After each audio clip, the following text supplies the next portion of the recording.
Good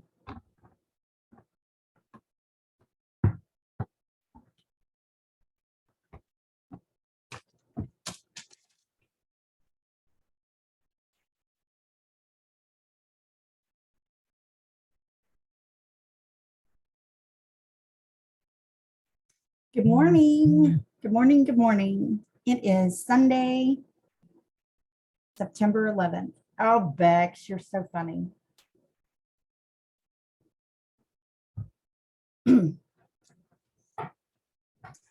This is Elizabeth. Oh, good morning, Debbie. I thought of you this morning because I have like 3 Bibles out. I did have 4, but I had to narrow it down because I don't have a lot of room, and then I get confused if I have too many Bibles out, Debbie. And I don't manage all the Bibles as well as you do, Debbie. Good morning, Lynn. Okay, today is September 11th. Not a great day in history, but a great day today. And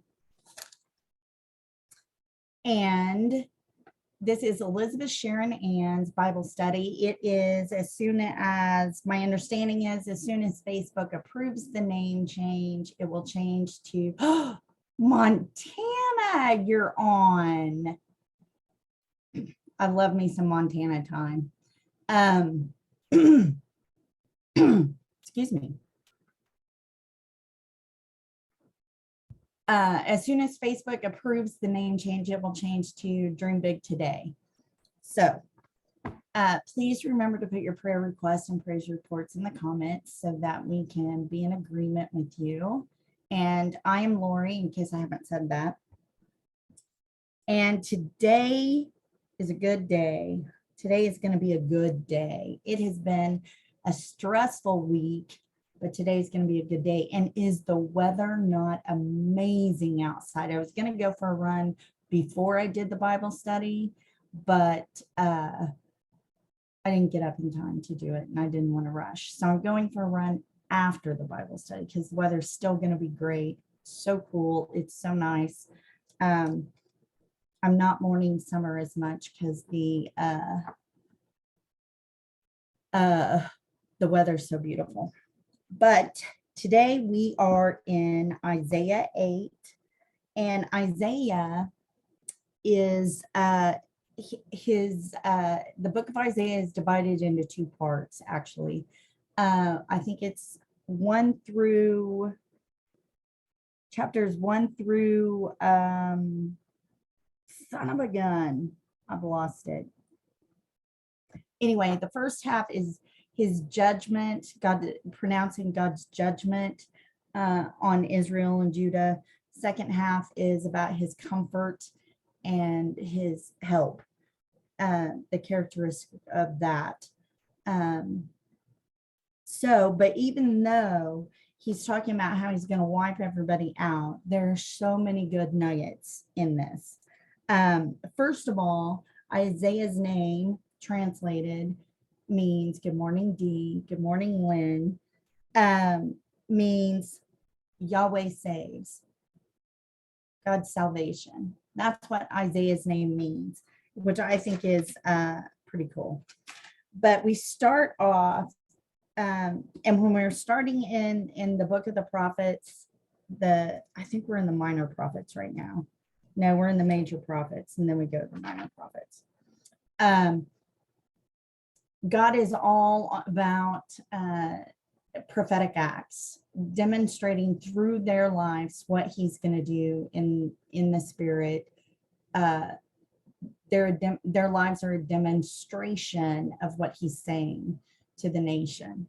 So Isaiah gets this message from God to write this name. I'm not even going to try to say that name because it is, I've said it out loud like 10 times, well, probably more than that, to see if I can say it eloquently, but I can't, so I'm not going to say it. But he gets this word from the Lord to write this name on a board, and then he and his wife have relations, and she bears him a son, and God tells him to name the son this name. And that name, Isaiah had two sons. And so the first son he has in the first half of this book, let me tell you what it means. So good, so good, so good. His first son, the big long name, literally means the spoil speeds, the prey hastens, speeding to the spoil, hastening to the prey, which is, he is born in during God's time of judgment. So that's why his name is that God will judge his people Judah because of their sins. The name, the other son, which is Shear Joshub, I apologize because it's terrible. My pronunciation is terrible. That name literally translated means the remnant will return. And which is, he is born at the time when God is carried a message of judgment in Isaiah's early ministry, but later he became Isaiah's messages became hope with the assurance that a remnant of people would survive God's judgment. Tradition indicates that Isaiah was martyred by the wicked king Manasseh. He was actually sawn into in the public square, which is awful. But yay for those little tidbits, huh? They're so encouraging. But so we're going on to Isaiah. In chapter 8, verse 6, it says, "My care for my people of Judah is like the gentle flowing waters of Shiloh," because we are his people. We are his people. His care for us is like gentle flowing waters because he loves us so passionately and deeply. Yet we turn away from it in rebellion so many times.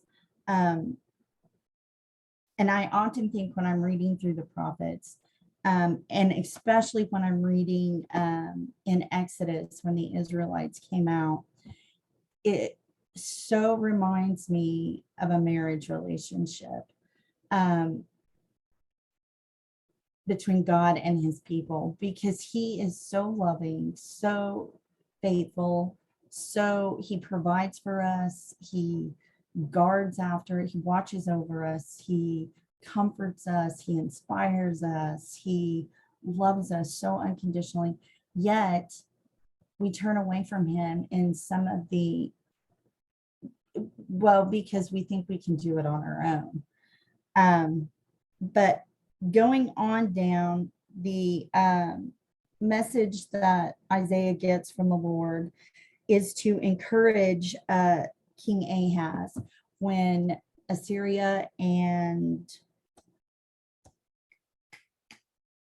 I lost it, y'all. I lost it. When the nations are coming together, the two kings are coming together to attack Judah. And the Lord tells Isaiah, he says, huddle together, to go tell King Ahaz, huddle together, you nations, be terrified. Listen in distant lands, prepare for battle, but you will be crushed. Yes, prepare for battle, but you will be crushed. Call your council of war, but they will be worthless. Develop your strategies, but they will not succeed, for God is with us. It's kind of like David's cry when he was fighting against Goliath, and he's telling Goliath, who are you, to be saying these things about Israel? Who are you? Because God is with us. Yes, Bex, that is true. We stop leaning on him because we think we can do it faster.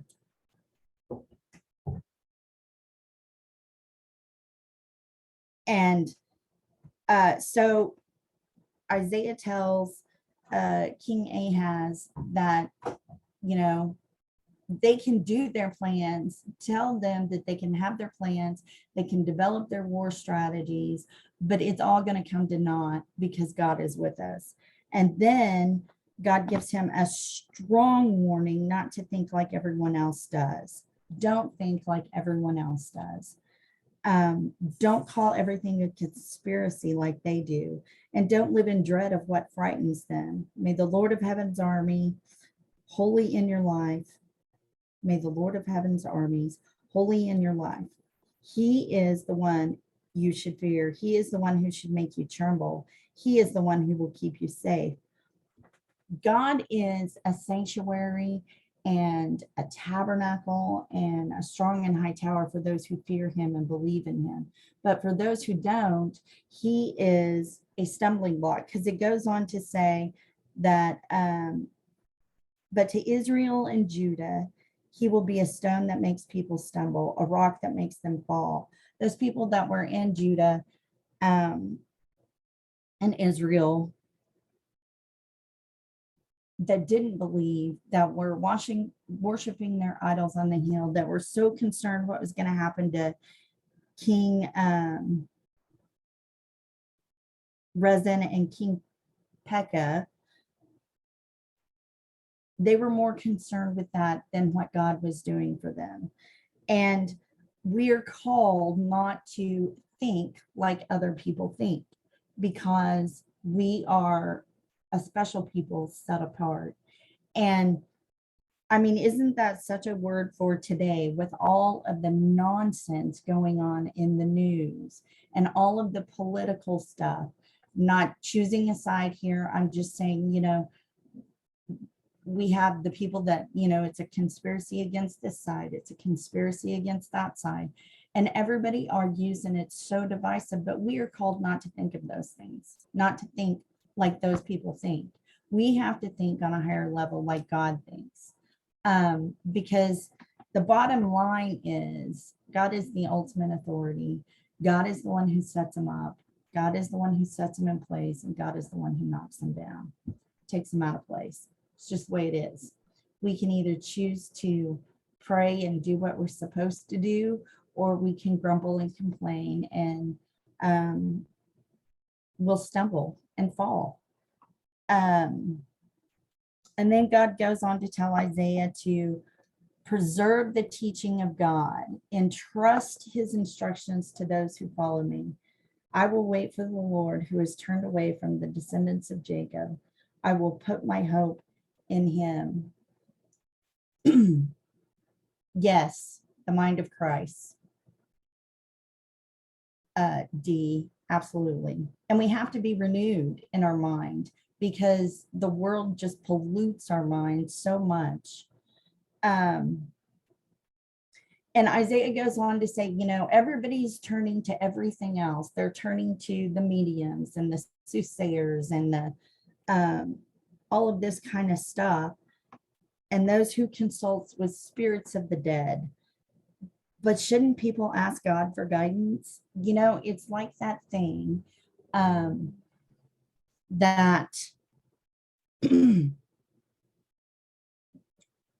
when all else fails, read the instructions. When all else fails, read the instructions. We always think we can figure it out on our own. We always think we can figure it out on our own.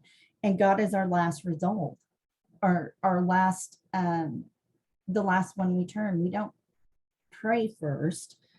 But God goes on to talk about, or Isaiah goes on to talk about, look to God's instructions and teaching. People who contradict his words are completely in the dark. They will go from one place to another, weary and hungry. And because they are hungry, they will rage and curse their king and their God. They will look up to heaven and down to earth. But wherever they look, they will be in trouble and anguish and dark despair. They will be thrown out into the darkness. I mean, when our heart is not in a turn towards God to receive, even if we aren't leaning on him in a current situation, even if we maybe are not doing everything right, everything that we should be doing, if our heart is turned towards him, he'll find a way. He'll find a way. We'll hear the voice of God. because the word says that we hear his voice and no other voice are we going to follow. Our heart might be a little janky with some stuff that we've got in there, but he'll find a way to have this turn back. Nevertheless, um, and then it says the people who walk in darkness will see a great light. For those who live in the land of deep darkness, a light will shine. You will enlarge the nation of Israel, and its people will rejoice. They will rejoice before you as people rejoice at the harvest, and like warriors dividing the plunder. For you will break the yoke of their slavery and lift the heavy burden from their shoulders. You will break the oppressor's rod. So when I read that, I think about all the times, all of the things that God has set me free from.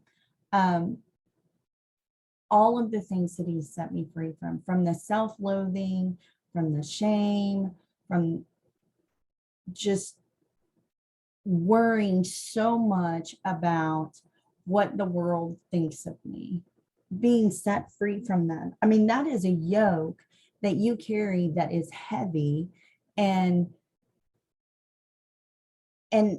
that's what God does for us. He breaks those yokes. He breaks those chains of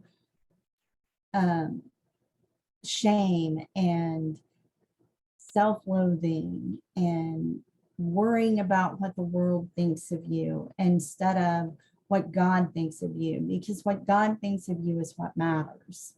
It's not what the world thinks of you. So I know that this part of Isaiah is about his judgment for Israel and Judah, but there are so many things. I mean, and here he prophesies about Christ coming. For a child is born to us, a son is given to us, the government will rest upon his shoulders, and he will be called Wonderful Counselor, Mighty God, Everlasting Father, Prince of Peace. His government and its peace will never end. He will rule with fairness and justice from the throne of his ancestor David for all eternity. And then it says, the passionate commitment of the Lord of Heaven's armies will make this happen. The passionate commitment of the Lord will make this happen. The passionate commitment of the God to us will make our destiny happen, our purpose, his purpose for our life will happen because of his passionate commitment to us. That's what he wants. We were created for him to do his purpose on this earth. And regardless of what it looks like in our circumstances or what's happening, regardless if it looks like your job is going to be overwhelming and overbearing and so time consuming, because God loves us so much, he will make a way. He will make a way where it is not those things, as long as we lean on him. And he goes on to talk about all this stuff. And then he says in verse 14, there is a single day, therefore in a single day, the Lord will destroy both the head and the tail. In a single day. I mean, that's how quickly our freedom comes. In an instant, in a single day, we could have been walking in darkness our entire lives. But in a single day, when God sees that it's the perfect time, in a single day, in a single moment, the head of our despair and the tail of our captor is destroyed. In a single day, in a single instant. And then he goes on to say, the wickedness is like a brush fire. And he goes on to talk about how they're so angry, and wickedness is like a brush fire. When we choose to walk in wickedness and anger, it never brings satisfaction. It never brings peace. It is a beast that always wants more. It Anger is never satisfied. It never accomplishes anything. It just never accomplishes anything. And I tell you what, I have struggled with anger lately because of issues um, with a family member, and it just sets me off, and I get so ticked off, and then I feel so helpless. And I yesterday when I was on my run, I was like, God, I know that I'm not the authority over this person, but I'm a praying person, and I know that you can do something, you can intervene, and I don't know what I'm supposed to do to make a way for you to do that. Whatever it is he wants me to do, that's what I want to do. But I tell you what, it is so hard when you have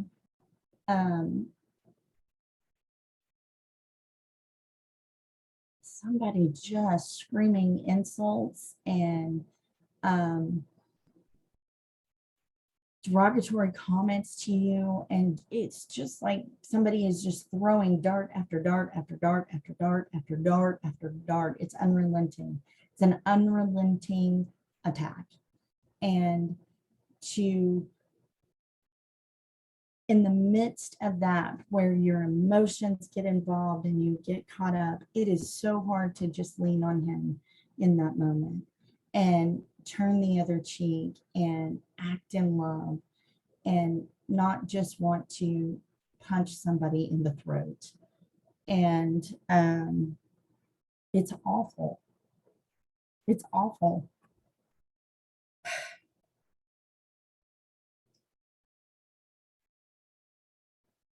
Excuse me.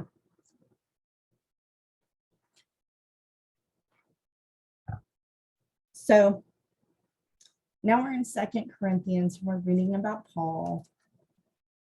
And he is struggling with the Corinthian church. I mean, they sound like a hot mess, the way he's had to struggle.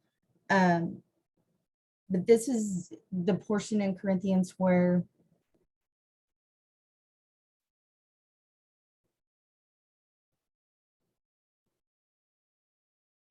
I apologize, guys. I didn't expect to get so emotional today.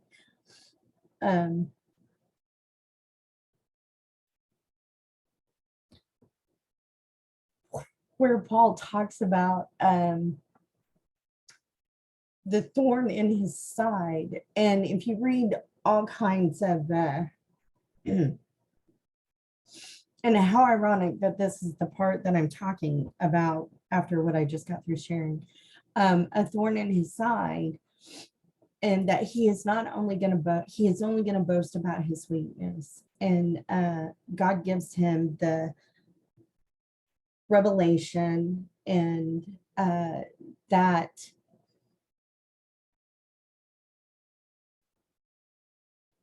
his grace is all that you need, and that his power works best in weakness.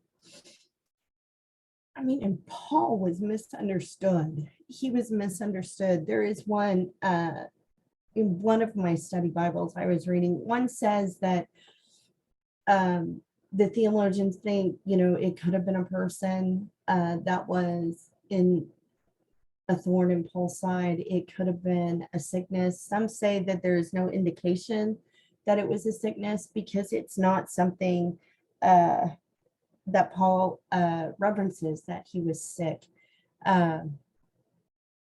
or had some kind of illness. The other says, which I tend to agree with more, was that it was the constant misunderstanding and persecution that Paul faced that was the thorn in his side. I mean, and constant misunderstanding of who you are and what you're saying, and persecution for those things is an awful thing to endure. An awful thing to endure. But Paul is able to rest in God's grace. I mean, and I mean, if I go back to what I was just sharing a second ago, which is my weakness is to want to punch somebody in the throat, then I'm not calling on God's grace. And then the other side of that is, am I completely misunderstanding what's going on and persecuting because I don't understand? Which I'm sure is exactly what is happening. On my part, it's exactly what is happening on my part. And I am not relying on God's grace and resting in my weakness. The Passion Translation, I wanted to read it out of the Passion Translation because I thought it was so good. It says, "My grace is always more than enough for you, and my power finds its full expression through your weakness. So I will celebrate my weakness, for when I am weak, I sense more deeply the mighty power of Christ living in me." The literal translation for that is, let's see, in the Living Bible, it says, "So I know that I boast about my weakness." It says, "So that the power of Christ can work through me." The literal Hebrew translation, I believe, is dun, dun, dun, is that it's like a shelter, a tabernacle, a safe place. So that's what Paul is saying. In my weakness, when I am weak, I sense more deeply the power of God resting on me, working through me, keeping me safe, guarding me. So I am not defeated by my weakness, but I'm delighted. For when I feel my weakness and endure mistreatment, when I'm surrounded with troubles on every side and face persecution because of my love for Christ, I am made yet stronger, for my weakness becomes a portal to God's power, which is so true.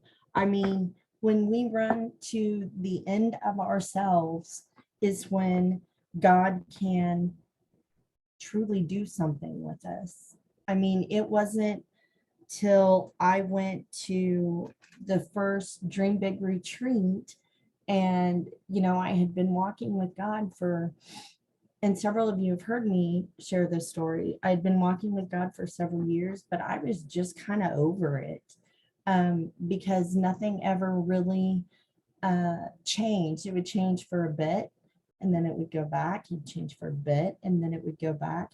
And finally, for whatever reason, on that day, I was like, whatever God wants to do, he can do. I really don't care anymore. He can have whatever he wants. He can do whatever he wants to do, whatever. And at that moment, when I came to the very end of myself, is when God completely changed my life. But how often do we forget, in the midst of attacks and persecution and circumstances going on in our lives, that there is nothing I can do to change any situation. There is nothing I can do to, within my strength, within my abilities, to change anything. And God does not give us the authority or the power to change any person. He doesn't. He gives us authority over this earth, over the animals, the spiritual things, but we don't have authority or power to change another person. The only thing we're doing when we try to do that is manipulation and witchcraft. Um, so it is in weakness and God's amazing love that things change. And it's not so much that the people around me change, it's that my heart changes, my perspective changes, my speech changes, my um, the way I relate to people changes. That's what changes when we come to the end of ourselves and we rest in our weakness and embrace God's grace for us. That's what changes. It's not the other person, it's me. God changes me. So then we are in Psalms 55. You know what, guys? Good golly. I am such a goober. You know what I did?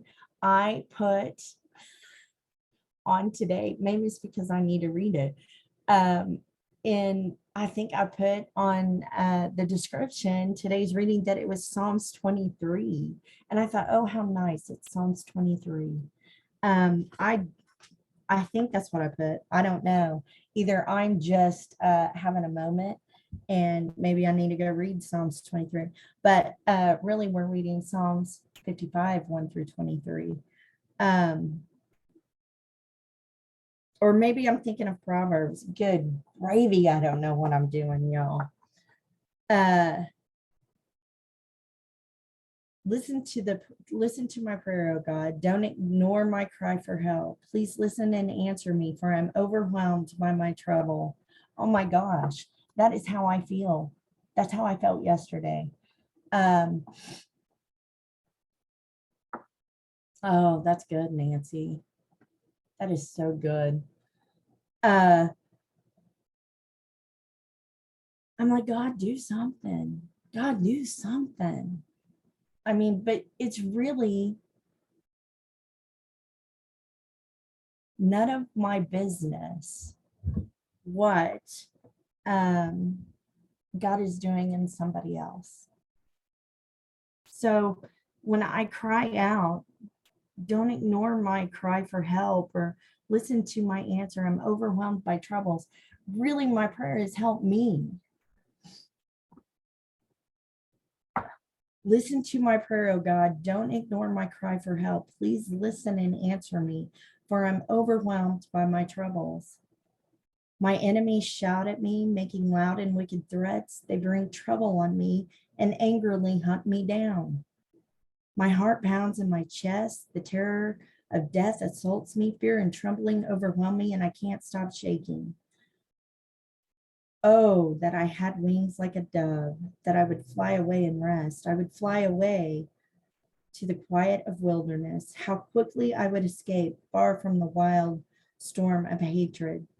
Confuse them, Lord, and frustrate their plans, for I see violence and conflict in the city. I mean, don't we all feel that way when we have so much coming at us? And that is Psalms 55, 1 through 23 is what I'm reading.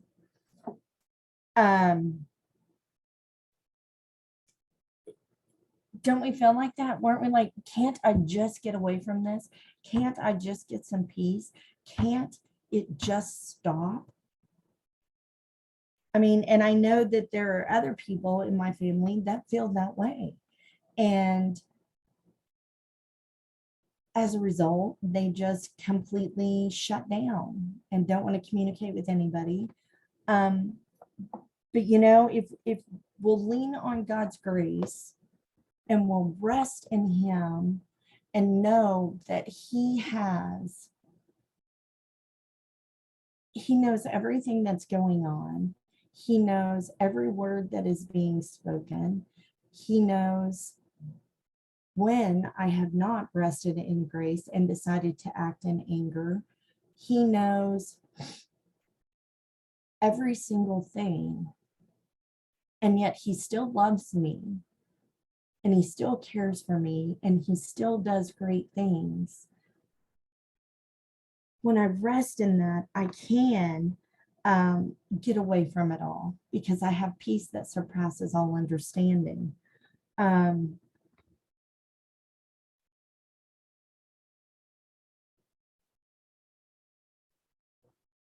and David is talking about, and he goes on to say, it's not an enemy who taunts me. I could bear that. It's not my foes who so arrogantly insult me. I could have hidden from them. Instead, it is you, my equal, my companion and close friend. What good fellowship we once enjoyed as we walked together to the house of God. I mean, isn't it so much harder to find the grace and rest in his grace and get comfortable in the pace of his grace when it's a loved one who attacks us or who comes after us, who is throwing all those darts? Isn't it so much hard to um, just recognize our weakness? We can't deal with it. I can't deal with it. I can't deal with it. I can't fix it. I I can't fix work. I can't um, fix home. I can't fix this person. And I'm grappling around, grasping at straws, trying to figure out how to make it okay and make it right for everyone. And that is not my job. That is not my job. And then verse 16, David's going on and on about his woes and how miserable he is.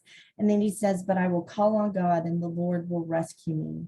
Morning, noon, and night, I will cry out in distress, and the Lord hears my voice. He ransoms me and keeps me safe from the battle waged against me, though many still oppose me. God, who has ruled forever, will hear me and humble them.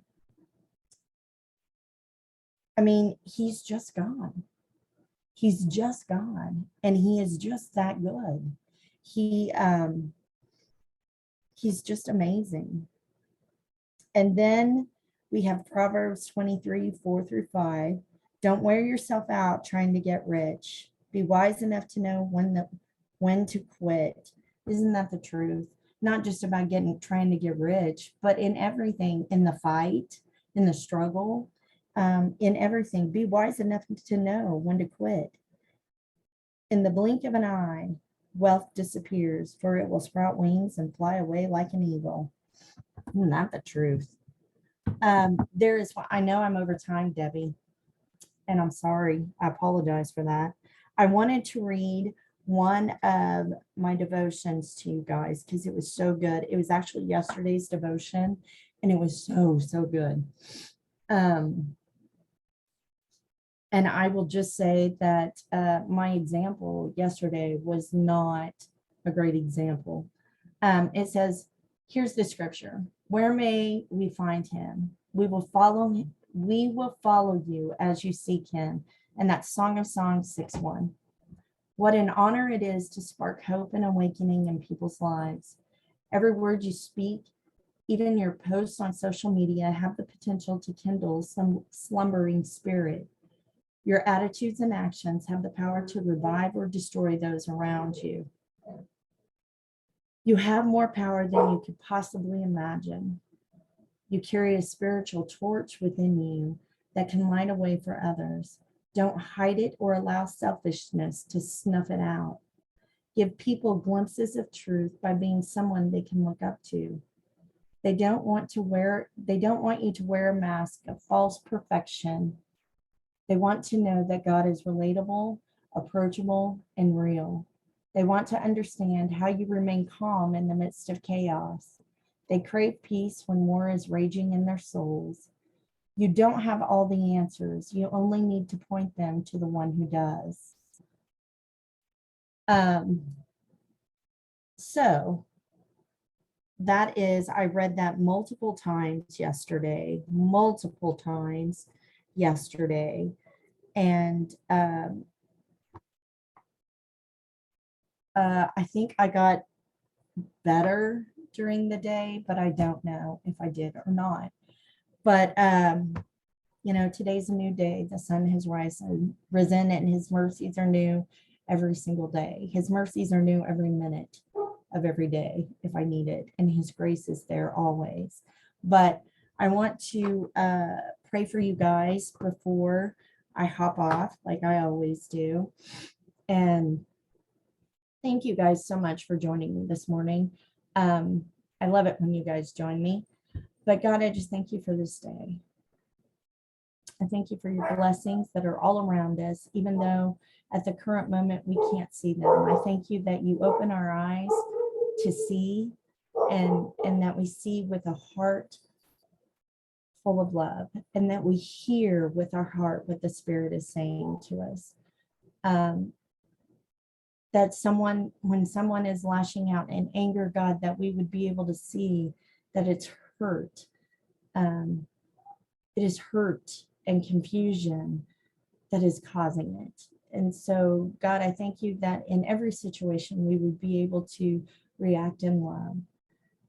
And God, I just pray that whoever would see this Bible study, whoever would log on later in the day, that you would put it before those who need to hear it, those who need to see it, and that you would speak to them something that would encourage them and uplift them, because you are a great God. You are a great God who does great things for us. And I just thank you for your love and your mercies and your grace. And I ask that you would just cause us to be so aware of your nearness to us that we would be tethered to your heart always, at every moment. Make us more aware of your presence in our lives in every situation. In Jesus' name, I pray. So I hope you guys have a wonderful rest of your weekend. Have a wonderful day. And I believe that Debbie is on tomorrow. And Debbie is amazing, as always. She has so much insight. She has so much background. I absolutely love it. And I think that's all I have. But thank you so much for joining me. And I will see you guys next Sunday.